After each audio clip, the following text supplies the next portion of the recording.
नमस्कार मित्रों, मेरे स्पिरिचुअल कनेक्ट आप सभी लोगों का हार्दिक अभिनंदन है। मित्रों, आज मैं आप लोगों को नारद भक्ति सूत्र से हट करके एक दूसरी वीडियो बनाने एक विचार मेरा आया है, वो है चाणक्य नीति।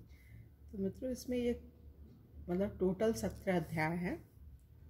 तो उसके बारे में एक एक अध्याय के बारे में हम बताएंगे आप लोग को, एक एक एपिसोड में एक एक वीडियो बना करके।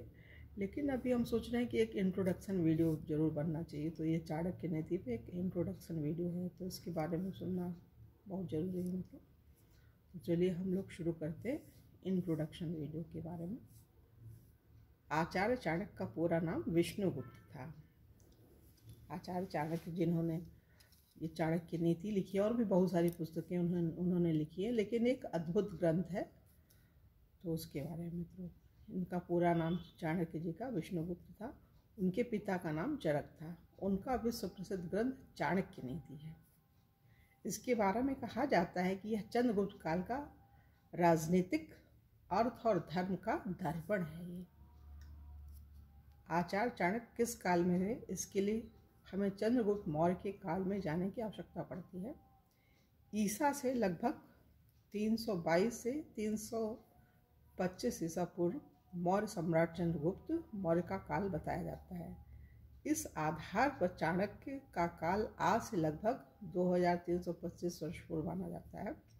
विश्व के राजनीति शास्त्र वाले ग्रंथों में चाणक्य नीति को जो स्थान प्राप्त है, वह किसी अन्य ग्रंथ को प्राप्त नहीं। आचार्य चाणक्य ने नीति ज्ञान के रूप में लिखा है, जिस देश में आदर सम्मान नहीं, न आजीविका है, न भाई बंधु है, किसी विद्या की प्राप्ति भी नहीं है, उस देश को त्याग देना ही श्रेयस्कर होता है, त्याग देना चाहिए।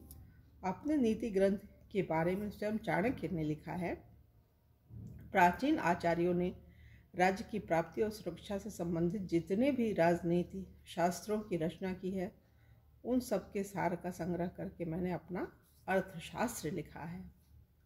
चाणक्य ने राजनीति, कूटनीति, अर्थनीति से लेकर गृहस्थ जीवन की व्यावहारिकता, मित्र शत्रु भेद और नारी विषय पर जो कुछ लिखा है, वह सदा सर्वदा प्रेरणा और ज्ञान का विषय बना रहेगा। इस ग्रंथ की महत्ता सैकड़ों वर्षों से चली आ रही है, और जब तक संसार रहेगा इसकी उपयोगिता बनी ही रहेगी। इस ग्रंथ में राज सिद्धांत, राज प्रबंध के सूक्ष्म तत्वों के साथ मनुष्य जीवन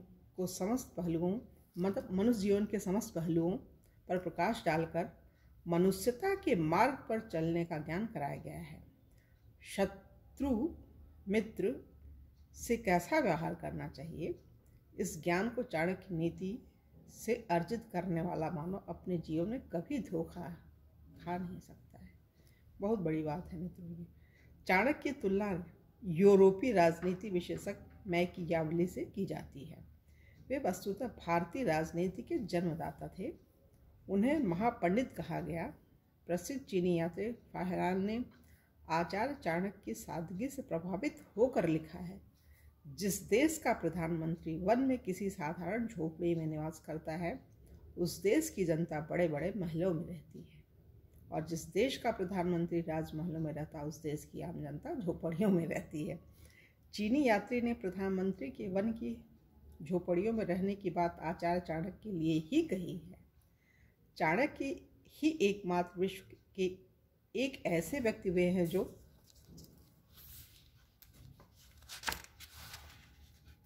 सम्राट चंद्रगुप्त मौर्य के प्रधानमंत्री होकर भी राज सुख से तनिक भी लालसा ना थी। मतलब वो जरा भी राज सुख की उनको लालसा ही नहीं थी। अपने सामान्य जीवन में वो पूर्ण संतुष्ट रहते थे।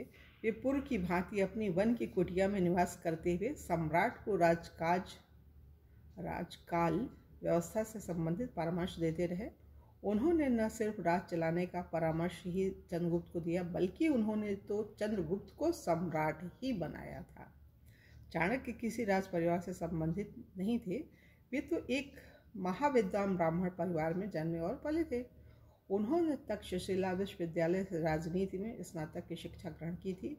जीवन की एक घटना ने आचार्य चाणक्य को विश्व इतिहास में राजसत्ता को उलटकर नई राजसत्ता पर अपनी मर्जी का राजा आसीन करने वाला युग पुरुष बना दिया था।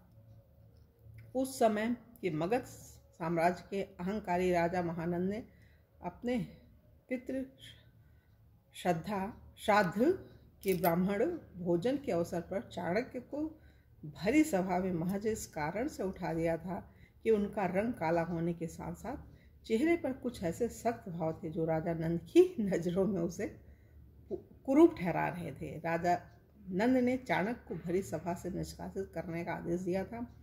चाणक्य की क्रोध ज्वाला भड़क उठी थी। उन्होंने उसी समय सबके समक्ष अपनी शिखा को खोलकर प्रण किया था कि जब तक नंद वंश का स्थूल नाश न कर दूंगा तब तक अपनी शिखा को गाढ़ नहीं लगाऊंगा। इतनी बड़ी प्रतिज्ञा। अपने प्रण पूर्ति के लिए चाणक्य प्रयास में लगातार राज्य से निष्कासित दासी मोटा से मिलकर उनके पुत्र चंद्रगुप्त को मगध राज्य के शासक के रूप में तैयार करना आरंभ किया।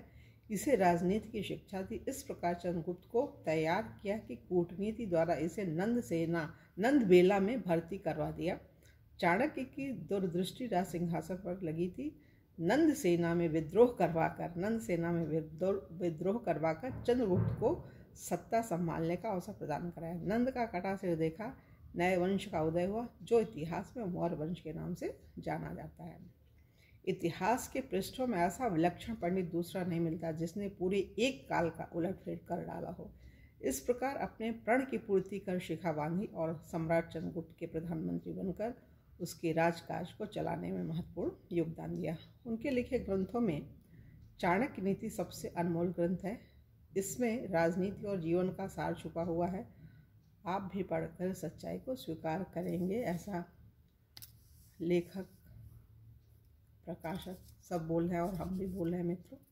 और एक अनुरोध भी आप लोगों से करते हैं कि मेरी ये बातें, मेरा ये चैनल, मेरे ये विचार आप लोगों को अच्छे लग रहे हो तो निश्चित ही मेरे स्पिरिचुअल कनेक्ट को सब्सक्राइब कीजिए, लाइक कीजिए मित्रों, और शेयर भी कीजिए जिससे सबका भला हो। तो मित्रों, हम सोचते हैं कि ये इंट्रोडक्शन वीडियो यहाँ पे पूरा हो रहा है और कल की वीडियो में पहले अध्याय के बारे में आप लोगों से चर्चा करेंगे। तब तक के लिए जय हिंद, जय भारत। ओम शांति, ओम शांति, ओम शांति।